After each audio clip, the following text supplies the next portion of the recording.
ذیشان ذیشان باپ کا دالدین کس جگہ کے رہنے والے ہو؟ بینکری بینکری. جی آپ کا لڑکی نام کیا ہے؟ ارم. باپ کا مجید ریزیڈنٹ آف تلاواڑی. ٹھیک. السلام علیکم ناظرین، آپ دیکھ رہے ہیں ڈیلی سوشل پاکستان اور میں ہوں مشکور زادین. ناظرین، عشق کا بھوت جب کسی پر سوار ہو جائے تو پھر یہ سرحدیں نہیں دیکھتا، ذات پات نہیں دیکھتا، رنگ مذہب نسل نہیں دیکھتا. ایسا ہی کچھ ایک پاکستانی نوجوان کے ساتھ ہوا. ذیشان میر اس لڑکے کا نام تھا اور یہ انٹرنیٹ پر اس کو ایک مقبوضہ کشمیر کی لڑکی جس کا نام ارم بانو تھا اس کے ساتھ اس کو محبت ہو گئی. دونوں کے انٹرنیٹ پر رابطے ہوئے اور پھر ارم بانو نے اپنے محبوب سے تقاضا کیا کہ اگر تم مجھے حاصل کرنا چاہتے ہو، مجھے ملنا چاہتے ہو تو تم پہلے میرے مقبوضہ کشمیر آؤ، بھارت آؤ. اگر تم نے یہ کام کر لیا تو میں وعدہ کرتی ہوں کہ میں تمہارے ساتھ پھر اسی طرح جیسے تم شیر بن کر آئے ہو میں شیرنی بن کر پاکستان جاؤں گی. اس کے بعد اس لڑکے نے حامی بھر لی.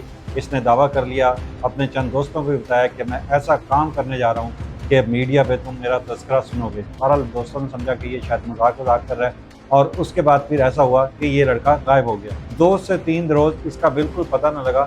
جب اس کے گھر والوں نے اس کے دوستوں سے پوچھا تو پھر انہوں نے بتایا کہ جو ذیشان میر ہے اس نے کہا تھا کہ میں کوئی ایسا کام کرنے جا رہا ہوں جس سے تم مجھ پر رش کریں گے. اور اس کے بعد انہوں نے بتایا کہ اس کا ایک تعلق ارم بانو لڑکی کے ساتھ چل رہا تھا جو مقبوضہ کشمیر کی رہنے والی ہے. تلاوڑی سلی کوٹ کی یہ لڑکی ہے. اور اس کے بعد جو لڑکے کے ماں باپ تھے وہ بہت زیادہ پریشان ہوئے اور انہیں یقین تھا کہ ظاہری بات ہے کہ لڑکا جو بارڈر کراس کر کے جائے گا اس کے لیے زندگی کا رسک ہے وہ 99.9% ہوتا ہے. خاص طور پہ اگر آپ خالی ہاتھ جا رہے ہیں تو وہاں پر جو تاریں لگی ہوتی ہیں اس کے اندر الیکٹرک شاکس ہوتے ہیں، ہائی وولٹیج کرنٹ ہوتا ہے اور اس میں سے نیچے سے گزرنا ناممکن ہوتا ہے.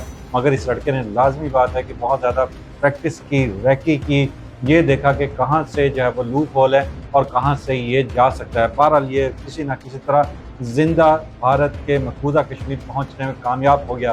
مگر جب یہ اوڑی سیکٹر پہنچا تو وہاں پر اوڑی سیکٹر کی جو فوج تھی اس نے جب اس پاکستانی کو دیکھا تو انہوں نے اسے بلایا اور اس کے بعد اس کے بارے میں پوچھا. تو ظاہری بات ہے پاکستان کا ایکسنٹ اور انڈین کا ایکسنٹ میں کافی زیادہ ڈفرینس ہے. تو اس کے بعد انہوں نے اس کا نام پوچھا تو اس نے ذیشان بتایا تو پھر یہ اور زیادہ مشکوک ہوئے. اس کے بعد انہوں نے جب کاغذ مانگے تو اس کے بعد کوئی کاغذ نہیں تھا. اس کے بعد صرف ایک موبائل تھا جس میں ارم بانو کی تصاویر تھیں، ویڈیوز تھیں، پیغامات تھے.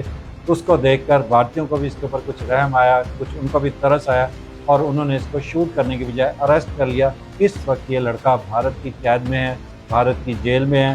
اور پاکستانی جب حکومت کو پتہ لگا، پورا کشمیر کی حکومت کو، کہ اس طرح سے ایک ینگ لڑکا نوجوان ذیشان بارڈر پار کر کے انڈیا چلا گیا ہے، بھارت چلا گیا ہے، تو پھر انہوں نے بھارتی وزارت خارجہ کے ساتھ رابطہ کیا اور ان کو بتایا کہ ایک نوجوان ہے، اس کا کسی قسم کے غنڈہ گینگ سے یا اس کا کسی فکر سے کوئی تعلق نہیں ہے، کوئی اسپائی نہیں ہے، کوئی جاسوس نہیں ہے، بلکہ وہ ایک لڑکی کی محبت میں وہاں چلا گیا ہے اور اس کو ہماری کونسلر ایکسیس دی جائے.